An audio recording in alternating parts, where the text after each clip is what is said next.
નવા બગીચા વિશે ચર્ચા કરવાના છીએ કે બગીચો કેવો છે, કેટલા વર્ષનો છે, કેવું ઉત્પાદન આપે છે, એમાં તો ખેડૂતે શું જાળવણી રાખેલી છે, શું કાળજી રાખી છે, કેવી રીતે ખાતરનું વ્યવસ્થાપન આપ્યું છે તથા અન્ય કોઈ સ્પેશિયલ એમાં કોઈ એમણે ન્યુટ્રિશન આપ્યા છે કે શું છે, કેવો રોપ છે, એના વિશે આપણે ખેડૂત પાસેથી જાણવાના છીએ।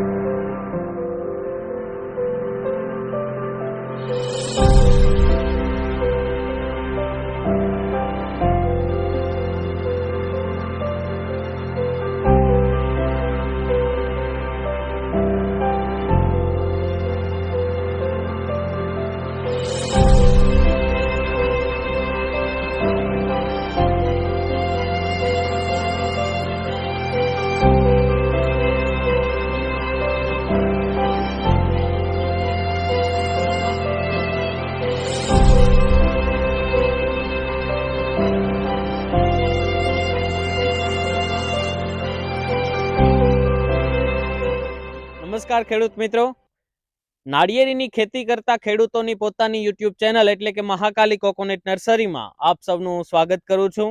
આજે આપણે ફરી એક નવા વિડીયો સાથે મળ્યા છીએ કે જે વિડીયોમાં આપણે એક આપણા નવા બગીચા વિશે ચર્ચા કરવાના છીએ કે બગીચો કેવો છે, કેટલા વર્ષનો છે, કેવું ઉત્પાદન આપે છે, એમાં તો ખેડૂતે શું જાળવણી રાખેલી છે, શું કાળજી રાખી છે, કેવી રીતે ખાતરનું વ્યવસ્થાપન આપ્યું છે તથા અન્ય કોઈ સ્પેશિયલ એમાં કોઈ એમણે ન્યુટ્રિશન આપ્યા છે કે શું છે, કેવો રોપ છે, એના વિશે આપણે ખેડૂત પાસેથી જાણવાના છીએ।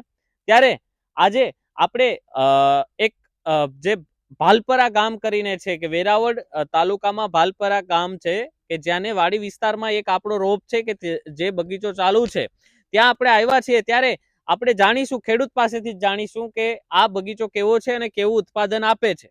તો ખેડૂત મિત્રો, આપણે જે બગીચામાં ઊભા છે એ ખેડૂત સાથે જ આપણે વાતચીત કરીએ કે બગીચામાં શું કાળજી રાખેલી છે એ બધું। તો સર્વપ્રથમ આપણે ભાઈને એમના પરિચય આપણે એમને વિનંતી કરીશું કે એમનો પરિચય આપે।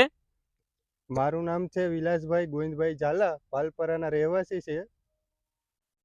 ઓકે, અને આપણે જે બગીચામાં ઉભા છીએ વિલાસભાઈ, એ બગીચાની ઉંમર એટલે કેટલા વર્ષની નાળિયેરી થઈ છે? નાળિયેરી અત્યારે 3 વર્ષ ને 3 મહિના જેવું થયું છે। ઓકે, અને આ રોપ ક્યાંથી ખરીદેલો છે? મહાકાળી કોકોનટ નર્સરીમાંથી ભાલપરા। ઓકે, અને જ્યારે તમે ખરીદે તો ત્યારે તમારે કઈ સાઈઝમાં કઈ હાઈટનો મળેલો એ કઈ યાદ છે તમને? એ 2 પાંદડે જ હતો ત્યારે લીધેલો હતો, ત્યારે નાની એવડો જ છે, 2 ફૂટનો। અને તમે કેટલા રોપા વાવેલા છે આ ખેતરમાં? 200 રોપા છે। ઓકે, અને 200 રોપા છે તો એમાં હું જોઈ શકું અત્યારે કે મોટા ભાગના નાળિયેરી છે ફૂટી ગઈ છે અને એમાં સારા એવું ઉત્પાદન પણ અત્યારે જોવા મળે છે। તો કેટલા ટકા નાળિયેરી અત્યારે 80% ઉપર ફૂટી ગયેલી છે, એમાં કોકમાં આવતા નથી, નકર બધામાં રેગ્યુલર ચાલુ થઈ ગયેલા છે। ઓકે, અને કેટલાક સમયથી કેટલી લૂમ 1-2 વખત હાર્વેસ્ટ કરેલું હોય એવું લાગે છે? તો ચારક વાર પાડી ગયેલા છે નાળિયેર। અચ્છા, તો ખેડૂત મિત્રો જોઈ શકો છો કે 3.25 વર્ષની નાળિયેરી છે કે જેમાંથી 4 વખત નાળિયેર પણ પાડી લીધા છે અને અત્યારે પણ આ પાડવા માટે રેડી છે। તો આ પ્રકારની જે નાળિયેરી છે, મને આમાં અત્યારે 3-3, 4-4 લૂંબુ દેખાય છે, એના માટે તમે કઈ સ્પેશિયલ આમાં કાળજી ખાસ કરીને કઈ લીધેલી છે? કઈ ના, ઓનલી ફોર છાણિયું ખાતર નાખીએ છીએ અને પાણીમાં ખાસ ધ્યાન આપવાનું, બીજી કોઈ વસ્તુ નથી। તમે જણાવ્યું કે પાણીમાં ખાસ ધ્યાન રાખો છો, એટલે કઈ રીતે તમે એને ભેજ સુકાય એટલે પાણી આપી દો છો? તાત્કાલિક ટાઈમ ટુ ટાઈમ છે ને 8 દિવસની અંદર પાણી આપી દઈએ છે ને છાણિયું ખાતર નાખી ગયેલું છે, નકર બીજી રેગ્યુલર દવા મારીએ છે ને ડેનિપ કરીને, એ મારીએ છે, નકર બીજી કોઈ વસ્તુ કઈ કરવાની નહીં, બીજી ખાસ પાણીમાં ધ્યાન રાખવાનું। ઓકે, અને કોઈ મહીનો અહીંયા તમારે એટેક જોવા મળે છે કે? હમણાં થોડો સમય પહેલા એટેક આવેલો હતો, પણ તાત્કાલિક દવાની સારવાર લીધી એટલે પાછું કમ્પ્લીટ થઈ ગયેલું।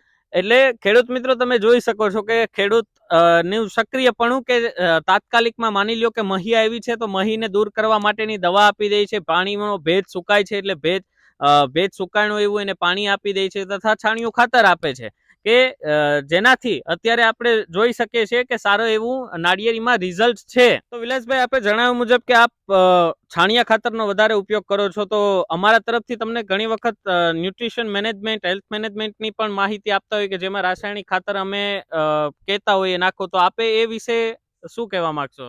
એના વિશે ઘણીવાર ભલામણ કરેલી છે, પણ ટૂંકમાં હું પ્રાકૃતિક ખેતીને વધારે માનું છું. એટલે છાણિયું ખાતર વધારે, ટૂંકમાં જીવામૃત, પછી એમાં છાણિયા ખાતરનો ઘોળ કરીને પાઉં છું. એવું ટૂંકમાં પ્રાકૃતિક ખેતી વધારે એને માનું છું. એટલે ટૂંકમાં હજી સુધી ભલામણ કરેલી છે મહાકાળી કોકોનટમાંથી, પણ ટૂંકમાં હજી સુધી જરૂર નથી પડી.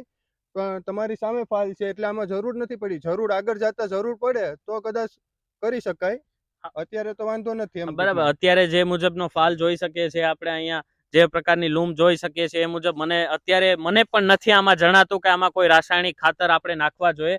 કારણ કે અત્યારે આમાં 3-3, 4-4 બંચીસ છે અને એમાં એવરેજ 25 નાળિયેરની એવરેજ છે જ આમાં અત્યારે જોઈ શકીએ તો. તો અત્યારના મુજબ મને પણ નથી આમાં લાગતું કે અત્યારે કોઈ રાસાયણિક ખાતરની આમાં ઉણપ હોય.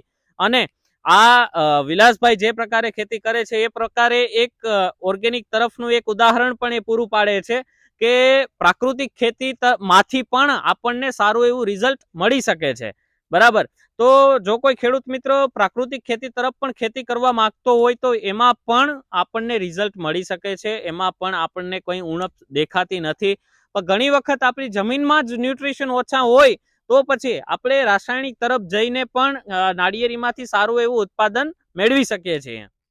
તો વિલાસભાઈ, આ બગીચામાં મેં જોયું કે મોસ્ટ ઓફ બધી નાળિયેરીમાં આવી જ લૂંબો છે. આ નાળિયેરીમાં પણ 3-3, 4-4 લૂંબો છે. તો ઘણા ખેડૂત મિત્રો ઘણા બગીચામાં મેં એવું પણ જોયું છે, બીજાના બગીચાઓ ઘણા કોમેન્ટ કરીને કહેતા હોય છે કે તમે જે સારી સારી નાળિયેરી હોય છે એ જ બતાવો છો, બીજી ખરાબ નાળિયેરી હોય નથી બતાવતો. તો તમારા બગીચામાં એવી કોઈ ખરાબ નાળિયેરી છે ના ખરી? ના, કોઈ નથી. બધી રેગ્યુલર આવી જ છે. એ કોઈ નબળી નાળિયેરી જ નથી. ઓકે, એટલે ઘણા કમેન્ટ કરીને કહેતા હોય છે કે સારી સારી નાળિયેરી તમે બતાવો છો, તો એ વિશે પણ એક વખત ક્લેરિફિકેશન લઈ લઈએ. અને બાકી તમારા બગીચામાં જોઈએ તો નિંદામણ એક પણ નથી. તો તમે આમાં હાથ વડે મતલબ મજૂરો વડે નિંદામણ નેદાવો છો કે પછી નિંદામણ નાશકનો ઉપયોગ કરો છો? ખાસ કરીને કોઈ દિવસ મેં દવા નથી મારી ખડની કે કોઈ જાતની કઈ વસ્તુ નહીં. ખાલી મજૂર વડે નિંદામણ લેવડાવી લઈએ. ખાસ કરીને બગીચો કમ્પ્લીટ સાફ રખાવીએ. એટલે કોઈ વસ્તુ તમારે જોઈ લેવો આસપાસ, ટૂંકમાં ક્યાંય નાળિયેરી નબળી નહીં હોય. હા, ચોક્કસ મેં એ જોયું છે કે આમાં ક્યાંય નિંદામણ પણ જોવા નથી મળતું.